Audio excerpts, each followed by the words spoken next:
ځان دپاره څه نه غواړئ؟ نه زه ځان دپاره څه نه غواړم، وطن دپاره مې هر څه غواړم. د اشرف غني تازه مرکه او مهمې خبرې وایي د ګاونډیانو له فشارونو ځان ایستلو لپاره باید د ټولو مهاجرینو د بیرته ستنېدو زمینه مساعده شي. دا چې د وطن د پرمختګ په اړه څه ویلي جزئیات همدلته وګورئ او چینل هم سبسکرایب کړئ. پخوانی ولسمشر محمد اشرف غني وایي د افغان کډوالو پر وړاندې د پاکستان سیاست ظالمانه او د ټولو نړیوالو قوانینو او اصولو خلاف دی.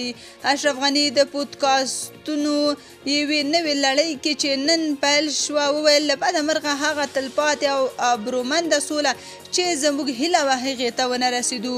ولسمشر تازه خبرو کې چې اصلي موضوع د افغان کډوالو د جبري اخراج په اړه وویلي نن افغانستان ته د نړیوالې ټولنې مینه او پام بې حده لږ دی او افغانانو سره د مرستې لپاره پاملرنه له منځه تللې ده. محمد اشرف غني پر ټولو افغانانو غږ وکړ چې خپل درنښت د هېواد په درنښت کې ولټوي او زیاته یې کړه هغه خوند چې د وطن په ژوند کې دی بل ځای نشته، ځکه هغه خاورې کې یو راز دی او یوه جذبه ده چې بل چیرې نشته.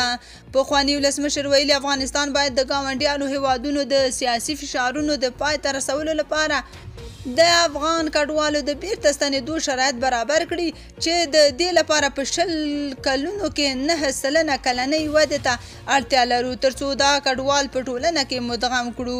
هغه وړاندیز وکړ چې 2040 میلادي کال چې د احمد شاه بابا د ولسواکۍ 300 کلنۍ کې څه رقم هېواد غواړو دا باید ځان ته هدف وټاکو. خو له بده مرغه اوس ټول په دې فکر کې دي چې نن یا سبا به څه کېږي.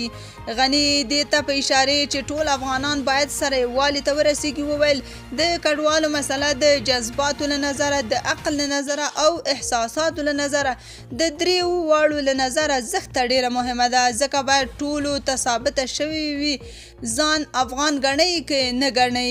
ګاونډیان درته افغان وایي او کله چې یوې فیصلې ته ورسېږي وایي افغانان دې ووځي، منځ کې مو توپیر نه کوي، بل وطن نه لرئ، بل ځای کې عزت نه لرئ، ډیر په اوچت شئ د فرد په حیث اما جمعي عزت به نه لرئ. تاسو په دې اړه څه نظر لرئ؟ کومنټ کې شریک او چینل هم سبسکرایب کړئ.